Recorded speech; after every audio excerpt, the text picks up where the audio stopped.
Welcome to another episode of Bright Lights, your weekly podcast that delves into the world of achievers and achievements, overcoming obstacles, developing the right attitude and perspective, responding and reacting to what happens to you in life, and with the message that I believe anyone can be whatever they want to be if we put our mind to it and work hard and willing to put in what it takes to get there. And I'm not naive. Unfortunate things happen, but and it's there's a 1% chance of no matter what you do that things might not just turn out like you want to. But once again, there's something to be said for tenacity in life. Well, I thought about the serenity prayer this week for some reason, and I was intending to lead off my podcast with that. It goes, God, grant me the serenity to accept the things that I cannot change, the courage to change the things that I can, and the wisdom to know the difference. And I think that summarizes my approach to life and trying to help people and make a difference in this world. We're coming to you live from our studio here in North Minneapolis. Uh, our guest tonight is Caleb Truax, and this is a wonderful young man, former, and I hope I get this right, IBF super middleweight champion, and he's still in there, a contender nowadays, and he'll be champion again. And now that he's been a guest on my show, I'm gonna be one of his fans. The next time we fight, I'm gonna try to make sure I'm at his boxing match. But you know what? We are not what we do. We're going to introduce you to this young man as a person, a father, community servant, and we'll just get to know him and how he became champion in life. Okay. Uh, I know I'm going to let you know some things that happened during the week, and I guess I'll focus this week on the main thing. Valentine's Day was my wife and my 35th wedding anniversary. We celebrated with some fraternity brothers. You guys probably know I'm a member of Kappa Alpha Psi fraternity. So we got together with our wives and we celebrated that. We all remember that night 35 years ago at our fraternity sweetheart banquets when we got married. So those are fun memories. And uh, it says something about a person. I kind of look at, I think it was Jordan Peterson, the psychologist, who indicated that marriage is not a triumph of happiness. Marriage is a triumph of negotiation, commitment, and those type of things. And I'm just, in fact, as I look back over my life, that's probably my proudest accomplishments and staying together and raising our children together. I don't think you can do, a man can do any more than that. And I've been quite upfront about that. Marriage is what separates, I think, the men from the boys. And, that's just my feeling. Now, one last thing before we bring Caleb on is I guess, Black History Month. And by the way, if you can look up Morgan Freeman was on 60 Minutes. I don't even know how long ago, and they got into a discussion of Black History Month with the host Mike Wallace. And I just say my attitude towards Black History Month is similar to Morgan Freeman's, and you guys can look that up. His interview on 60 Minutes with Mike Wallace and see what I mean there. But this is Black History Month. I'm going to talk about a black lady which many people have never heard of, and it's really sad. She was in the same atmosphere, shall we say, for lack of a better word, right now, as Billie Holiday, Eleanor Fitzgerald, Lena Horne, James Baldwin, Langston Hughes, you name it. Frank Sinatra, Eleanor Roosevelt, Duke Ellington. She was in that same kind of atmosphere during her lifetime. And I would guess probably 99.9% of Americans have never heard of this lady. She was a piano prodigy, graduated from Juilliard. She was self-taught in saxophone. She was part of an all-woman women jazz band. She starred in Broadway musical. She opened for Count Basie in a New York ballroom. But here's the thing: she refused, and she had it written in her contract to play for segregated audiences. She was in movies, and she had it written into a movie contract that she wouldn't play anybody but herself. She would not play maids or hookers or anything, and she just really had a lot of pride in herself. Uh, she played at the first integrated nightclub. They say in America, I'm not sure about that, but in New York City. She was internationally renowned, toast of jazz and popular music, made a lot of money, headliner at Carnegie Hall, and I could go on and on about this very lady. Oh, she was married to a very famous black congressman from New York. In fact, if I ever get a chance, I'm gonna make a movie of this lady's life. And she was just so talented. And I'm gonna wrap this up. She had the first black TV show hosted by on television, the Hazel Scott Show. So now I've told you her name. Her name is Hazel Scott. And as your Black History homework, for those of you who are interested, go out and look up and research this lady. And if you go like, why I have never heard of this lady, your reaction would be like mine. And let me just say this, and we'll bring Caleb on. Look, the reason you haven't heard of Hazel Scott is because she was basically blacklisted, or nowadays they call it canceling. And that means that if they don't like your politics, they don't like what you're doing, they will ruin your life and they will ruin your career and just try to make history forget about you. And I'm saying that to say this, people. And I've been pretty much upfront. I just believe in freedom of speech, freedom of exchange of ideas. I don't believe in censoring ideas in people. I don't believe in punishing people by firing them if they say the wrong thing. Look, as long as people are not breaking the law, they're just expressing their opinion, and I'm saying that applies to me too. Whatever opinion they express by me, I don't want to cancel nobody. I don't, let people have that talk. That's what we as Americans are supposed to be about, and that's what separates us from a lot of other places. And I'm saying that to say this: you've heard the saying, "What goes around comes around." The people like Hazel Scott, that they were blacklisted and running their lives back in the 50s when Joseph McCarthy was doing all his communist searching and running people's lives. They were on what they would be considered what you call on the left back in those days. And I'll end it with this. This is why I'm just so disappointed in all this cancel culture. They want to cancel Rogan, and I mean anybody who says anything that's unpopular. What have we become? And I want everyone, once again, another piece of homework: look up the definition of a bigot. It's not always about gender and race, and it's about people's opinions. And we have gotten to the point in this country, and it's sad, where someone can express an opinion and lose their job. And we're better than that, people. Let me just say that. We're better than that. And we need to cut it out. And once again, what goes around comes around. And we've already seen this with the situation with Whoopi Goldberg. She's one of those, I guess, on the left type of people. And I know whether she personally favors this, but she want to cancel people that she disagree with and have no one ever hear of them. Let's stop it, people. But the main thing I don't want to take away from this: Hazel Scott. Please go out and look up Hazel Scott, and I guarantee you, your reaction will probably be like mine. Why haven't we heard of this person who was Oprah before there was Oprah?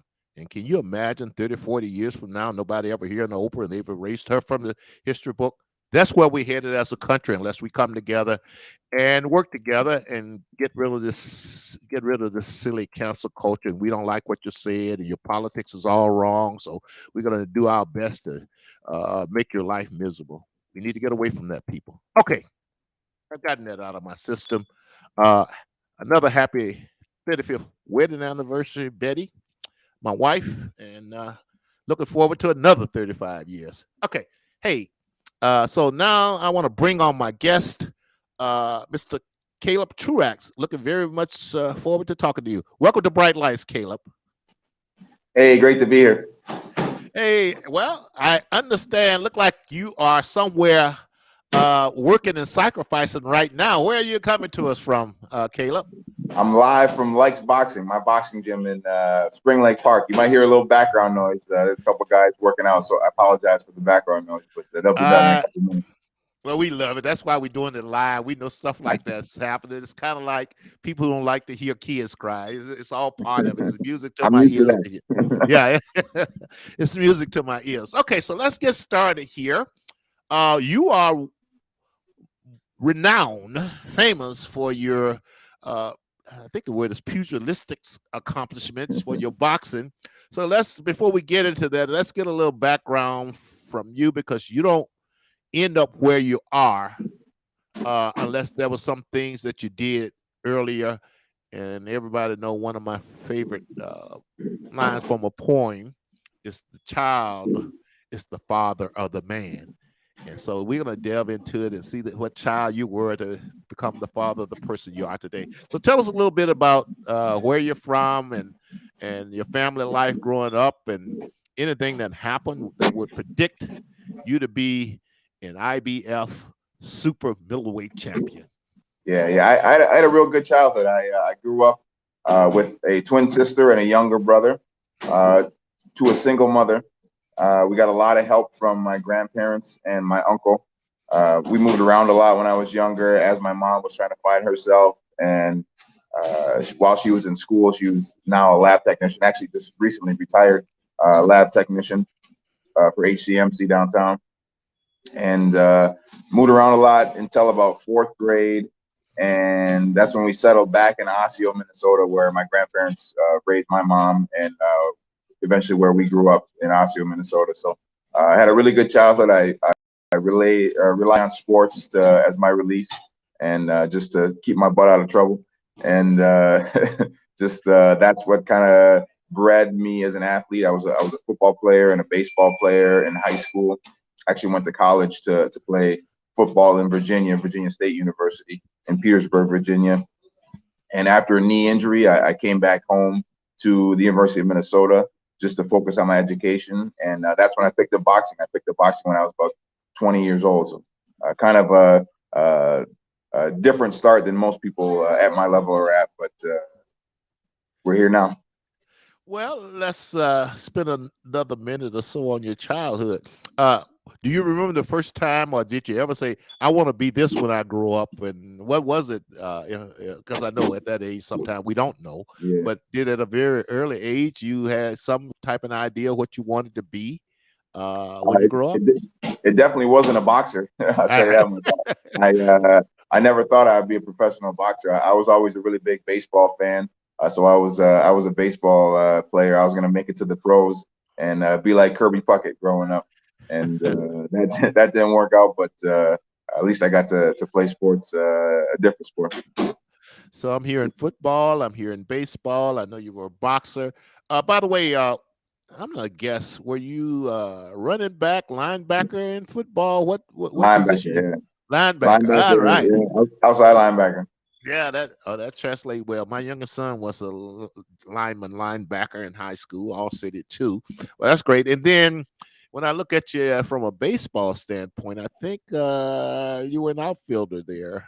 All right. You got it, man. You And could you hit the curveball, I Caleb? could. I was a very good hitter. I wasn't the greatest outfielder, but I could hit the ball. So Uh, that's what I was known for. okay. And do you remember mentors and role models and anyone special when you were growing up? Any special teacher, something that inspired you, or had some words of wisdom that stuck with you as you grew up? No, being that I moved around a lot when I was young, I didn't really have any. I didn't have enough time to build a bond with a specific teacher or anything like that, or a specific mentor outside of family members and friends. I know my uncle Kim was a real big part of my life. He still is a big part of my life. He was basically my father figure. You know, I didn't have a father in my life, and he stepped up and filled that role. I took advice and kind of mentorship from a lot of my friends' parents, friends' fathers, who gave me good advice along the way. and just I'm a sponge, man. I soaked up anything I could. If I thought that people were doing things the right way, I tried to emulate that and tried to take advice from anyone that could give me any kind of advice. Well, here's the thing. I know, at least for me, growing up as a teenage youth, I could have went wrong in a lot of ways, and somehow I was able to make it through that. Did you have any particular serious situations or habits or things you had to correct during your youth that you get in trouble, or you basically just did what you're supposed to do? You got any of those type of stories to share with us? For the most part, I did what I was supposed to do. Like I said before, sports is what kept my butt out of trouble, and I knew, and my mom made it clear that if I messed up, I wasn't going to be playing sports, and football were so important to me in high school and junior high that I wanted to play, and I knew if I messed up, I wasn't going to be playing them, and that's kind of what kept me on the right path. And I had friends that strayed down the wrong way and some stupid stuff, but thankfully I was able to be wise enough in my young years to stay away from all that stuff. Okay, so you graduate from Osseo Senior High School, you go off to Virginia State, you play a little football, you injure yourself, you come back to University of Minnesota. I think you majored in, I had your major here, sociology. What's your Yep, I major? was a With sociology that, major with mhm, African American studies and political science minor. right. And we're going to delve into that a little bit also. But somewhere at the age of 20, you decided I want to be a boxer. And the first thing that comes to my mind, unless I've been in a lot of fights before, I might not want to become a boxer. But what what went into that decision? What motivated you to want to become a boxer, Caleb? You know what? I was done playing football. I was done playing baseball competitively, and I was at the U of M just working out and trying to stay in shape. And like I said, I had been an athlete my whole life, and I was honestly just so bored. I needed something to fill the competitive void that was left from football and baseball. And my friend and I actually were in my apartment at the University of Minnesota and probably having a couple beers and and found an ad in the city pages for a tough guy tournament. And we both decided to do it and trained a couple times and thought we were in great shape. And we both went out there and got our butt whooped. And he didn't go do it again. And I loved it even though I got whooped. And the rest is history. Well, here's the thing, Caleb. I've never been in a fight anywhere close to what I see happen in the ring, but I've been in a few fights in my lifetime, and I had tooth or two knocked crooked. That's not a fun feeling in fighting. But what was your first uh, recollection or experience when you got into the ring? What was that like the first time you got into the ring for a real fight? I know you'd been training and stuff. You thought you were ready. What was that experience like? The first time for you in your first professional fight? It was a rush, that's for sure. I was nervous. I had butterflies, and when I first did my first fight was the tough guy tournament I had mentioned before, and that was Mm-hmm. 3 1-minute rounds. And my first experience with that was my coach still makes fun of me to this day because now I fight 3 12-minute rounds, or excuse me, 12 3-minute rounds with world champions and some of the best guys in the world. And when I started out, it was 3 1-minute rounds, and I was so dead tired afterwards. I could barely get up. I was laying on the floor in the bathroom, and my coach was laughing at me because I told him I was having an asthma attack, and now I'm fighting world championship fights. But that was my first experience. My first experience as a professional was it was kind of daunting as well because it was on a very big show. Most guys make their debuts on small little shows locally, and I fought. It was the fight was at the Target Center. There was like 6,000 people there. The main event was on Showtime, so it was a really big deal. And I remember walking out to my music and trying to be ready and put the mean face on and walking out thinking, what did I get myself into, man? I'm about to go out here and embarrass myself, but thankfully I held it together and went out there and got I think it was like a second round knockout in my pro debut. I love it. And was that the, because I know you did some Iron Mike production.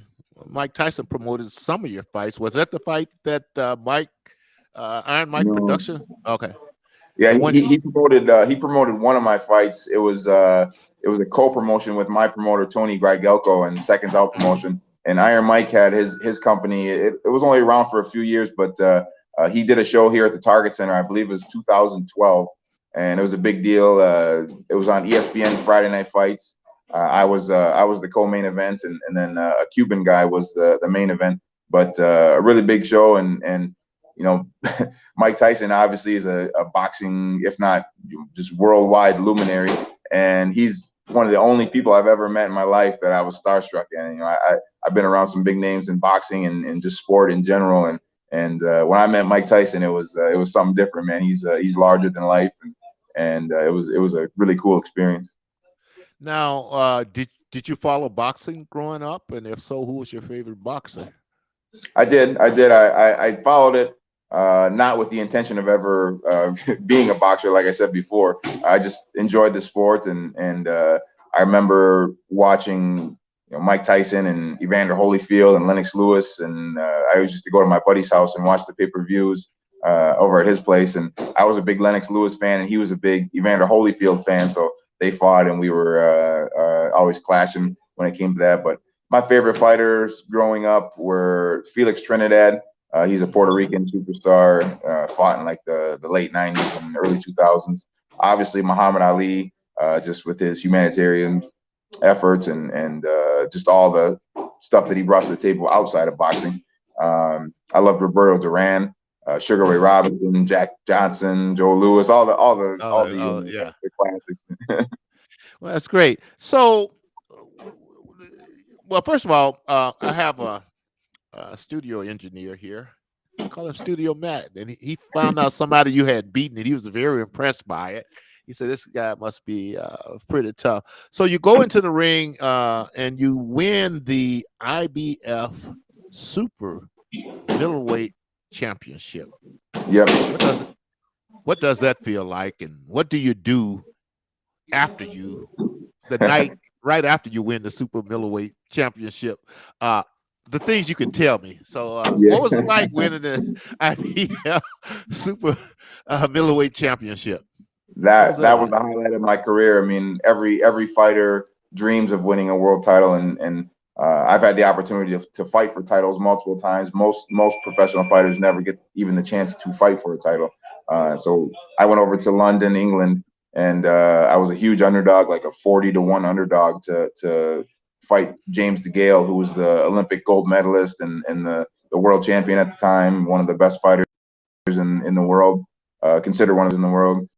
And I went to his backyard, beat him, and it was upset of the year on ESPN and USA Today and everything like that. And just a fantastic achievement in my career, and it was life changing. You know, I had never really made a huge purse in boxing and did well for myself, but never world champion money, and that changed my Hmm. life. I remember going to London. I just had my daughter. I just bought a house in St. Michael, and to be honest, I was almost broke. I had a couple fights fall through where I was counting on that money to get me through, and thankfully I was able to get the opportunity with DeGale, and when I won that fight, the defense of my title against him in the second fight, the rematch, I think I made more money than I had in my whole career combined up to that point, and just a fantastic memory and fantastic achievement for me. And after the Okay. fight, after Mhm. the Yeah, fight, that's right. What so you? I was in London. I was in London, and usually when you fight out of town, they ship you out as soon as possible the next day. You know, you get your flight at 6 o'clock in the morning the next day. And I remember it was me, my coach Tom Halstead, my manager Ron Like, my cut man Jim Marine, and my promoter Tony Grigelko were out there. And prior to the fight, Tom and I had never been to London, so we decided to extend our trip for 3 days. And everybody else went home right away, first thing in the morning. And Tom and I got to stay in London for 3 extra days. And right before the fight, I remember thinking, man, if I lose this fight and I gotta stay here for 3 extra days, this is gonna suck. I better go and win this thing.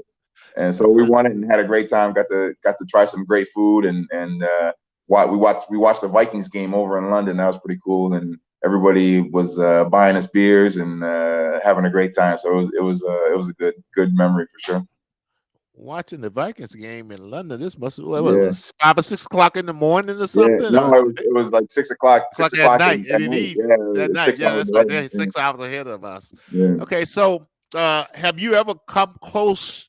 Have you ever been knocked down in a fight, Caleb? Yep, I've been knocked down twice in it was in the same fight. It was 2016, I believe, and a loss to Anthony Durrell. That's the only 2 times I've ever been knocked down in my 39 pro fights and about the same amateur fights and all my rounds of sparring. So I've only been knocked down twice and all the times I've stepped in the ring. So that normally means you got a strong chin, but give us, for those of us who don't know what it's like to get knocked out unconscious, I guess. By the way, were you able to get back up, I'm assuming? Yeah. I did get up. Yeah, he just knocked me off down, so I wasn't ever knocked out, but just rattled a little bit. So, and we're gonna get to some other things, your daughter and some other things here. But what do you recall your most testing moments in a fight, and who was it against? And share a little of that detail with us, Caleb, if you can. Yeah, that fight with Anthony Durrell, where I got knocked down and stopped in the first round, was the most trying time and trying fight of my career. It was right after my daughter was born, and in childbirth, my girlfriend Michelle, she had a stroke and almost passed away. She was in ICU for like 12 days, and it was a sketchy situation.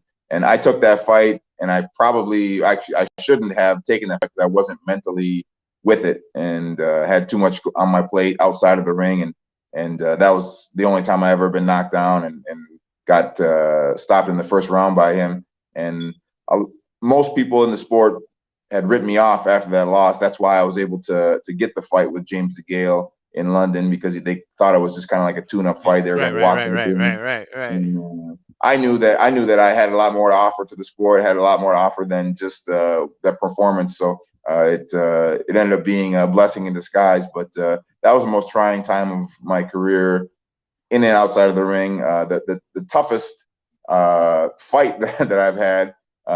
He wasn't the best opponent that I fought, but his name was Kerry Hope. He was from Wales, and I fought him. It was my first 10-round fight, and he was in just great shape, and he just kept on coming. And I think I won the first 6 rounds, and he won the last 4 rounds, and I ended up winning the decision and winning a minor championship belt in that fight.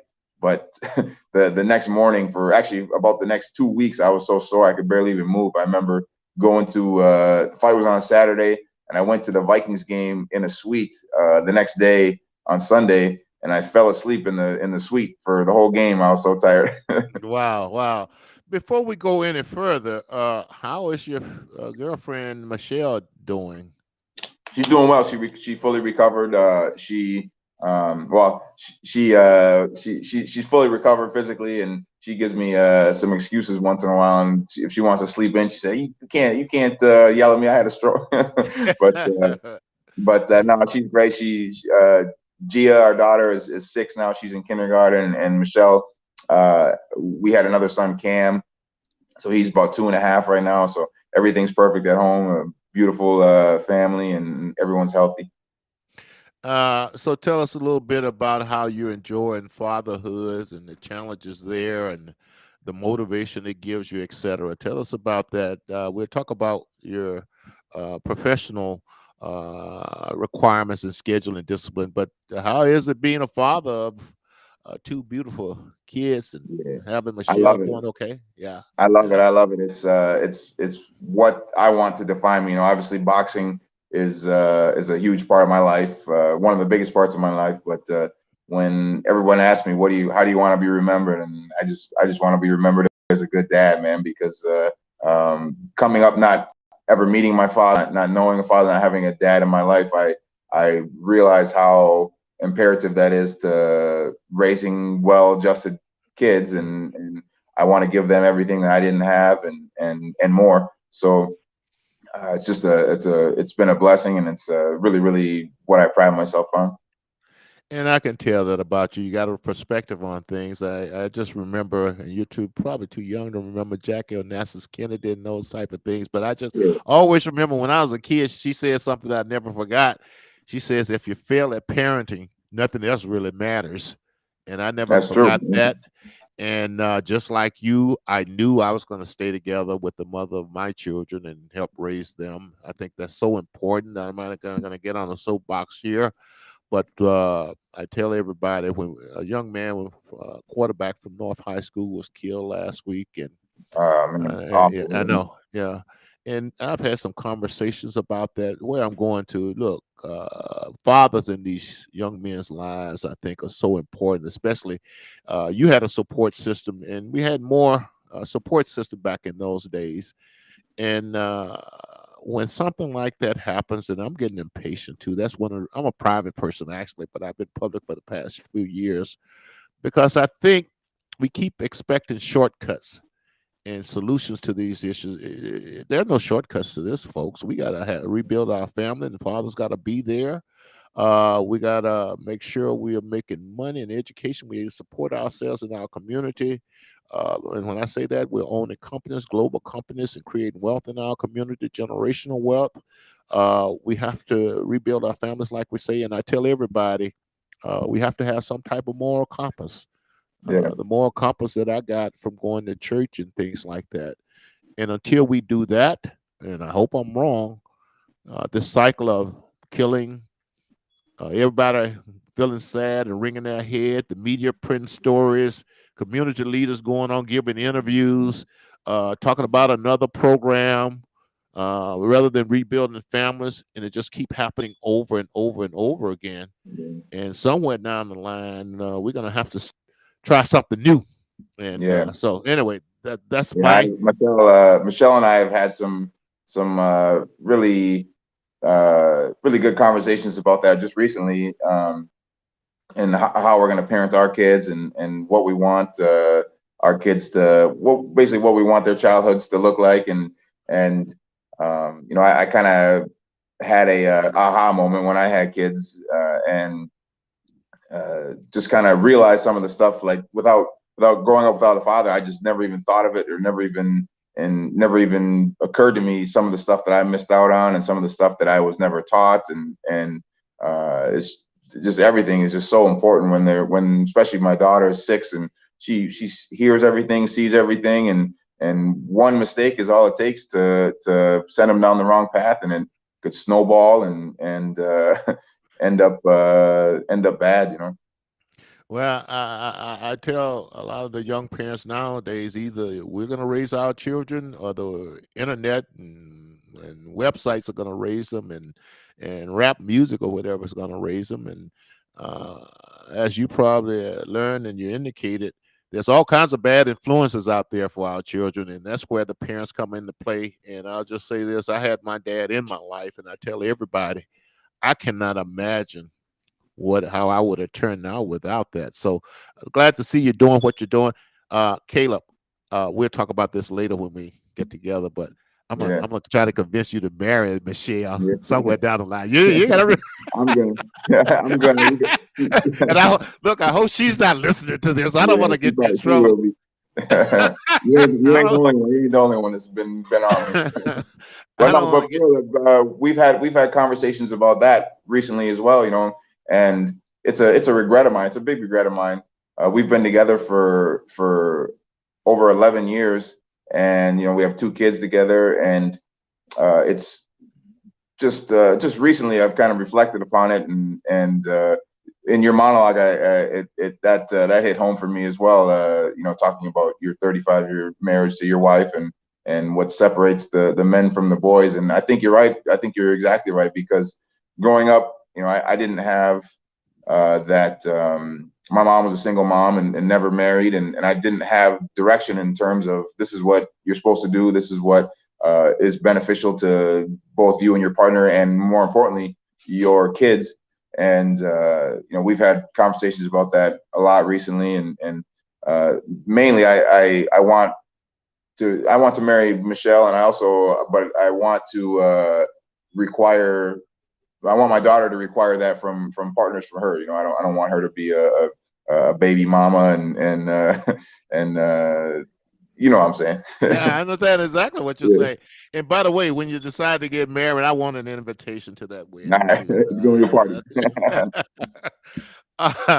Okay, so uh, you're married right now. What's your future plans as far as boxing? What's ahead for you in the boxing arena? Right now, I'm not certain. I'm hoping to fight April, either March or April, here at the Minneapolis Armory. The Premier Boxing is going to do a show here at the Armory, at the great venue here in Minneapolis. And I most likely would be on that show when they get it scheduled. I was supposed to fight January over in Germany, and the COVID restrictions and travel restrictions over there just shut that down. So unfortunately, it didn't happen. So just waiting to see what's next right now. Okay, well, and we'll stay a little bit on your relationship here, and I don't know whether Michelle, but let's face it, and you probably had this. You are an athlete. You are famous. I don't know about You famous, but well. You are known. I mean, you're world champion. But yeah. what I'm trying to say, you're traveling a lot. Well, there's a lot of, especially when you're young. There's a lot of temptation for athletes out there. There is. How have you been able to stay on point and stay Yeah. focused and stay disciplined and not follow that path? I mean, and I'm a big fan of Mike Tyson. I think people misjudge him all the time and they're too judgmental on him. But I know he has some side type of issues there, even though he's a great guy and stuff like that. But basically, how did you and do you avoid those traps that's Yeah. out there?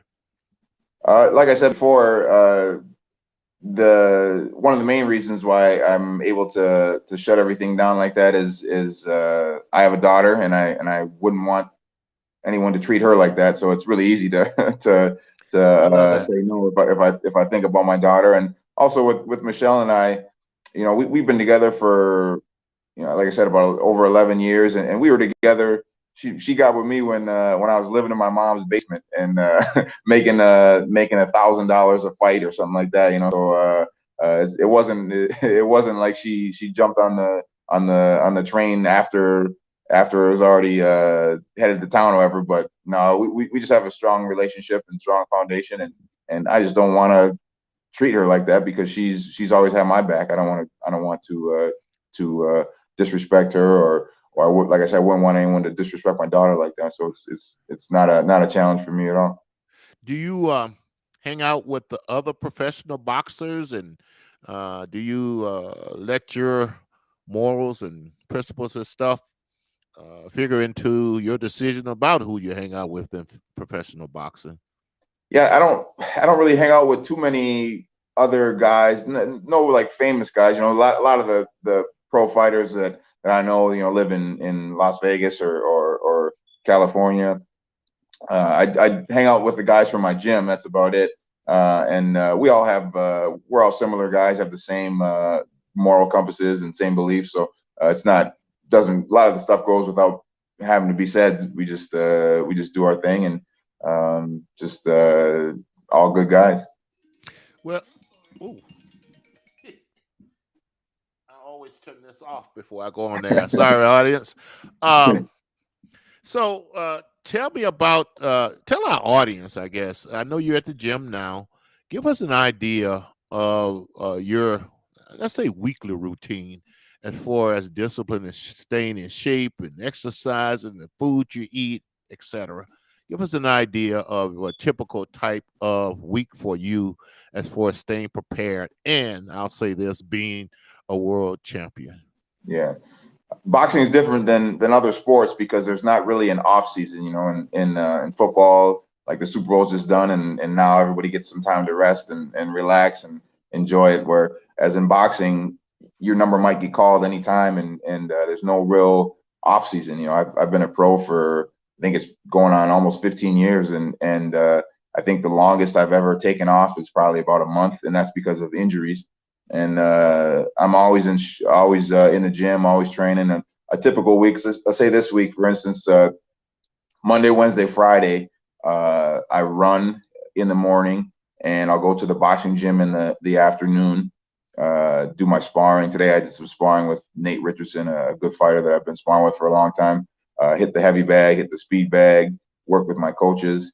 On Tuesday and Thursday, I'll do my strength training and plyometrics, and I'll swim to get some cardio in, or do whatever else I can do to get some cardio in. So it's usually twice a day, Monday, Wednesday, Friday, and then once a day on Tuesday, Thursday.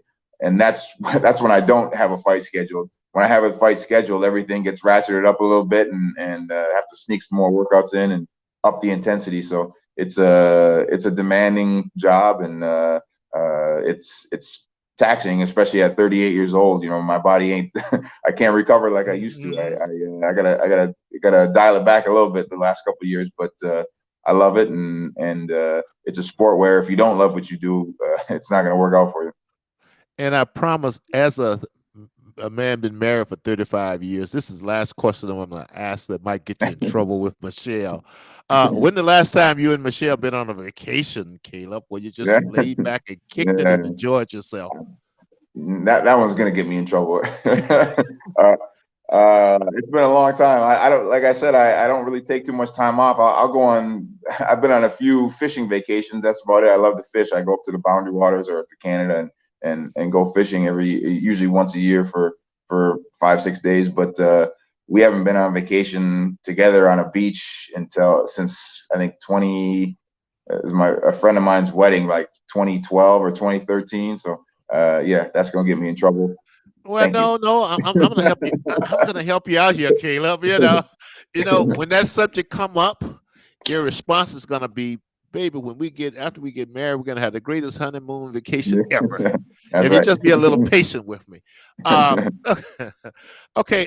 Also, what are the type of challenges for those young men or women out there, even who are looking for a career in boxing? What would be some of the advice that you would share with them as far as the type of obstacles and sacrifice and things that they would have to make to achieve such a goal?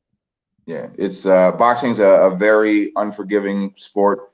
It's hard work, and you touched on it earlier, talking about something else. There's no shortcuts in boxing, and one of my mantra is cut no corners. And anybody that follows me on social media will have seen me use that hashtag when I'm showing my workouts and just talking about my days and in the gym and everything like that, because truly there is no shortcuts. You can't cut any corners if you want to get to a level like I'm at, or any level period. You just have to put the work in. You have to put the time in, and just do things the right way. If you try to cut corners, you're gonna end up knocked out. You know, it's different than in a basketball game or a football game or a baseball game, where if you mess up, you just lose the game. In boxing, if you mess up, you get knocked out, and you could be seriously hurt. You know, so it's just cut no corners. Caleb, you mentioned a few minutes ago that you're getting a little older there at 38, I think you said. So where I'm going to, when you look to the future, your life after boxing, what do you see, Caleb? I would like to stay involved in the sport. I've been doing a little preparation for calling the fights. I'd love to be a commentator. Okay. I just called the fight in December here locally, and I would love to stay involved in the sport through calling the fights. If not calling the fights, I'm going to stay involved in the sport somehow. But right now, you know, I'm just focused on my career in the ring. Hopefully, in the next year or two, I'll get an opportunity to call a big fight on TV and just show them what I'm made of, and hopefully when I'm done in the ring, I can transition to sitting on outside of the ring and watching other people get hit. I love it. Now, when you are, and you just mentioned observing a fight yourself, I'm assuming you can normally see how it's going to go, and I'm assuming in boxing, I know just with me in some sports, it happened once. You can tell when this is going to be a tough fight for this guy. He Yeah. has no chance, and I say that I remember watching the Ali Foreman fight in Zaire, and Rumble, I remember, jungle. yeah, but Rumble in the Jungle, and Joe Yeah. Frazier was one of the commentators, and I just remember a line from that fight. I think about the fourth round, and Joe Frazier said, "I don't think George is going to make it." Yeah. Have you have you ever been watching a fight? I'm assuming it occur often since you're a professional, where you're looking at this guy is not going to maybe make it because even as a non-fighter, a lot of Yeah. time I can see this guy. There's no way is you going to beat this guy. Do you have that similar experience while you are watching and commentating on fights? Yeah, just from being around the sport as long as I have, and viewing the sport from the perspective of a fan. I was a boxing fan before I actually was a fighter. So I've always viewed the sport from that angle.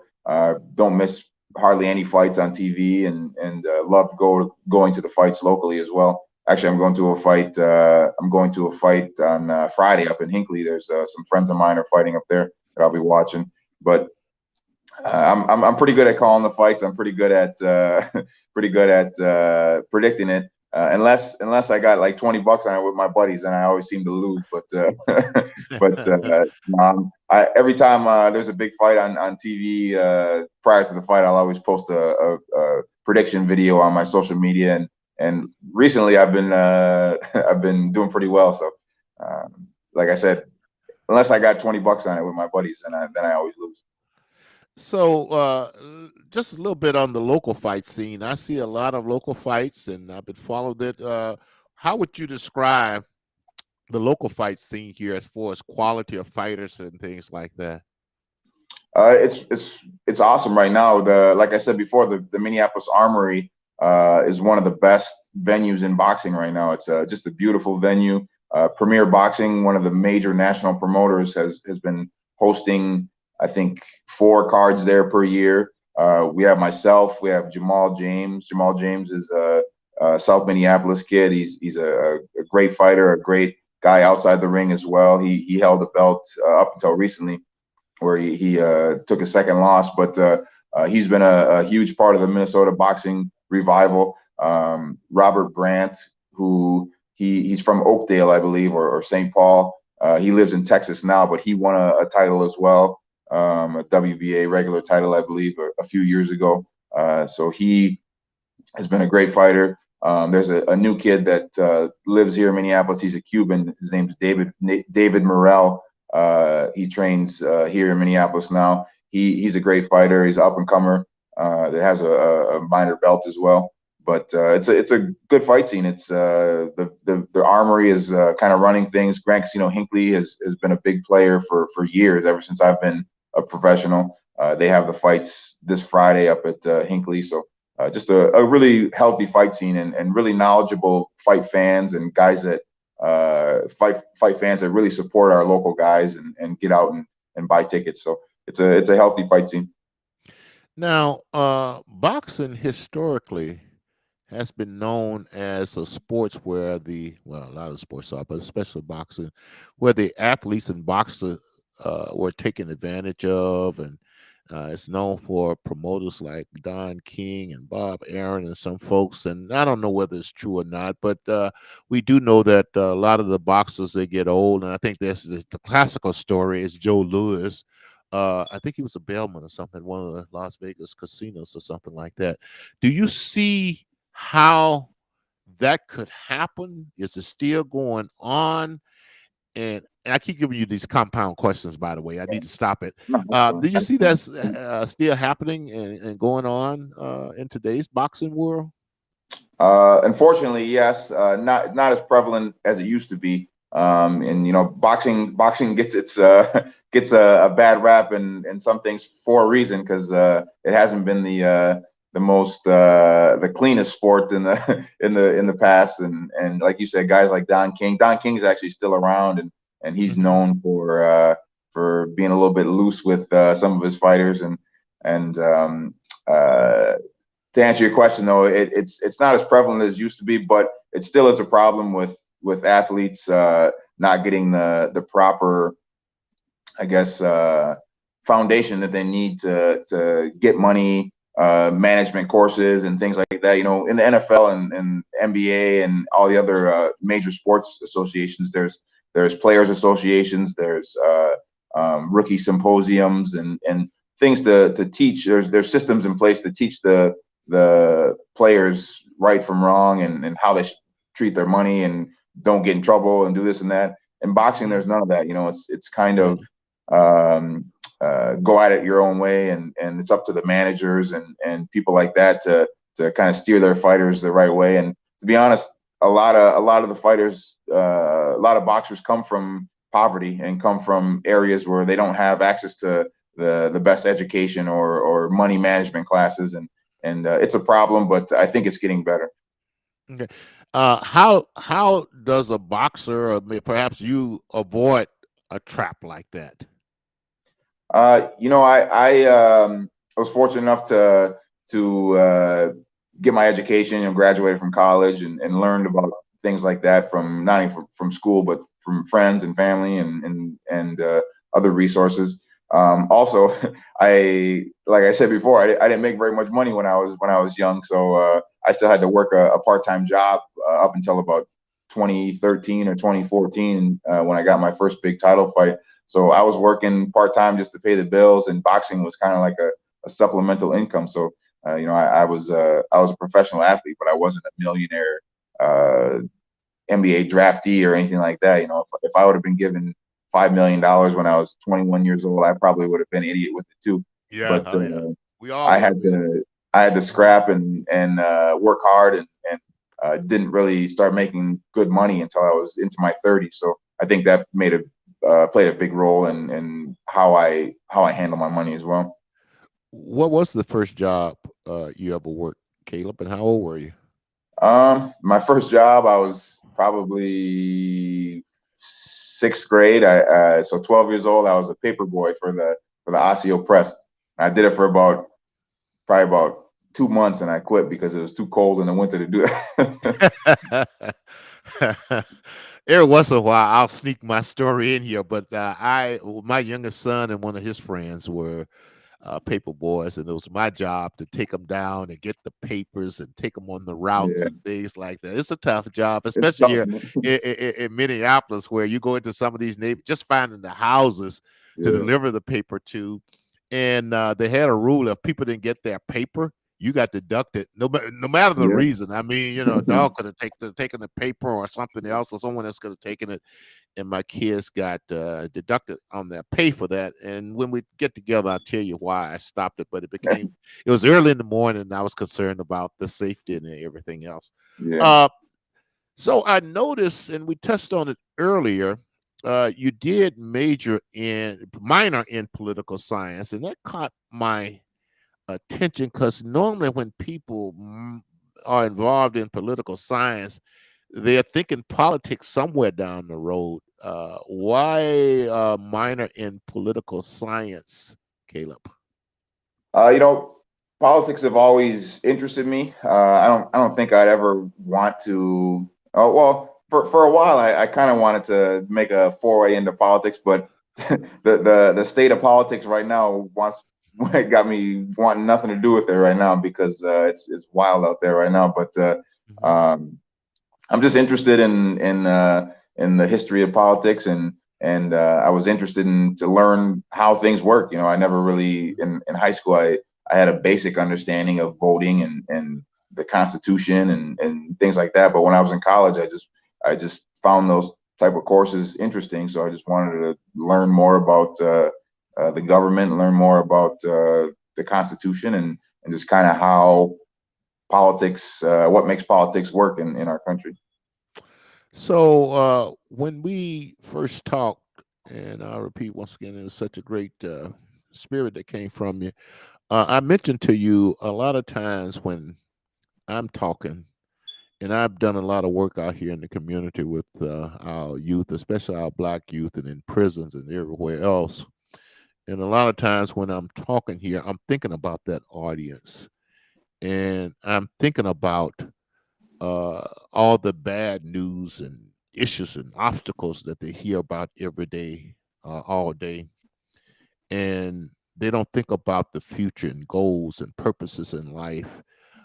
Where I'm going with this, Caleb, let's talk about some of the sacrifices, and we talked about some of them already. But if you, with that audience in mind, there are young men out there who grew up like you without a father, but unlike you, they may be without a mother also, and I met a lot of them. They may be involved in criminal activity, gang type of activities. They may not see a future ahead of them based upon what they are hearing. They are placing little value on their own life Mhm. and either lesser value on other people's lives. What type of positive message you would have for those young people as far as what they can do with their lives, as far as creating hope, uh, and not, and this is me, and putting the responsibility on them and not Yeah. someone else and not the world and not what happened in the in their lives earlier and not what happened 200 or 300 years ago. You're here now. You can be anything you want to be. Let's go do it. What type of advice would you have for those young men who you can identify with?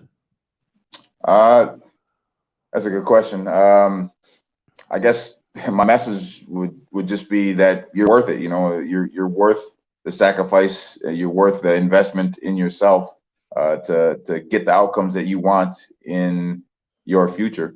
And like I said uh, previously, the way I was able to kind of be not be a statistic is by finding an outlet, and that outlet was sports. You know, that's one thing that I love about boxing, because it's a, like I said before, it's a poor man's sport. It's all you need is a pair of gloves and a ring, and that's it.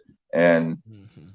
uh, historically, boxers have come from poverty, and you know, every time that's the case, there's always stories about it and feel good stories and stuff like that. But that's the case, and boxing saves lives. And if you can find an outlet that gets you off the streets or gives you a reason to set goals, gives you a purpose in life, whether it be boxing, whether it be a different sport, whether it be a career path that you might be interested in, whether it be anything that keeps you out of trouble. You just got to find an outlet that you can put your energy into and keep progressing. Well, I see we're coming up on an hour here, but I really appreciate you spending time with us. Uh, I will be at one of the boxing matches now because I've been hearing about them a lot and being Yeah. tempted to go to some of them. But because I met you and had a chance to talk with you, I will be going to a boxing match. And if you ever have one here locally, you can guarantee if I'm in town, I will be there. So Sounds I good. thank you for everything that you share with our audience. Thank you for being the type of person you are. Keep up the good work as far as being a great father, because look, man, we as men, we need to put our children, our women, and our elderly before ourselves, and that's just me. And we need to Mhm. get our satisfaction out of our role as providers and supporters and protectors. And we've gotten to a point where we have abandoned a lot of that. And I think until we get back to that, a lot of this stuff that's going on in these streets, this crazy stuff, will not end. And I'm old enough, Caleb, and you probably do too. You probably listen to a few oldest but goodies. But when I Yeah. talk to my young men, I tell them about the time where when we were dealing with our ladies, it was sunshine on a cloudy day. And and now, Temptation. yeah, yeah. Now though, what I hear out there, as I don't for know about that. Don't play no more. I don't it does. In fact, not only doesn't it play anymore, it's gone to the exact opposite end, man. Yeah, And and look, I could be wrong, but uh, I don't think, like I said, we need to start respecting our women and raising our kids and marrying the mothers of our children. And don't get me wrong, I'm not naive. I grew up. I had older men mentoring me. Some of them was, how do I put this? Some of them was straight and narrow and Christian like, and some of them wasn't. But I learned from all of them. And I'm here for people like you and your generation, and to talk to you and hopefully create some shoulders for you to stand on, yeah, because of the elderly black men that mentored me and taught me and gave me their shoulders to stand on. So I'm really proud of you, young man. thank you. Uh, Stressing education, appreciation of family, your spiritualness, and I ask you to keep up the good work. And when you decide, thinking about what you want to do after boxing, besides announcing, get into business or something, let's talk a little bit. But Mr. Caleb, I really appreciate it. If you got any one last thing you want to say to our audience before you do, feel free to do it. Well, Pleasure talking with you. I'm okay, glad I could share my story. Hopefully it reaches somebody that could use it. yeah. Keep up the great work. Caleb Truax, people, former IBF super middleweight champion, still a great boxer. We're going to be hearing some great things about him. But most importantly, like he said, a great father. That's the number one goal of all of us should be. And once we do that, we'll find a lot of this craziness out in these streets are going to stop. Okay, thank you, Caleb. Have a great evening. Thanks for taking our time, making time at your gym and doing your workout. We will be in touch, and we will go out when you're in between fights, and you can maybe have a beer. Yeah, We'll go out and yeah. I'll treat you. Okay. All Thank you. right. Say Appreciate you. hello. Say hello to Michelle. And I will. if you get into too much trouble by something I ask Hey, you here, you can text me and I'll try to help I clean might up need for to I might need to come down to Minneapolis, spend at your house tonight. you. Yeah. I got a I don't know place that for you. well, So but tell everybody hi and thank you all for right. being on the show. Appreciate it. Thank you. All right. Thanks. Caleb Truax, everybody. Next week, we're going to have Zach Redmond, owner of Redmond Gourmet Popcorn. He got some national attention being on the Late Show with Dave Letterman that brought attention to his business. A young man that's working very hard. So we have him lined up next week, Zach Redmond. By the way, and I guess he was on Letterman, and somebody, the license department or something here in Minneapolis, saw him on that. And of course, government people with rules and regulations are. Long story short, he had to move his business, but he moved it into the New Hope, Cinema Grill. And so I'm going to go out there and buy some popcorn this week. And next week we will have Zach Redmond on as guest. Thanks everybody for tuning in. Tune in again next week. This is your host, Lacy Johnson, saying good night and God bless you. Go out to the website, LacyJohnson.com, subscribe, click the bell for notification, donate to the podcast, go out to the online store, buy some souvenirs. And if you buy something and you want me to personally sign it, let me know and we'll make that arrangement. Good night, everybody. Be blessed. See you next week, God willing. Thanks.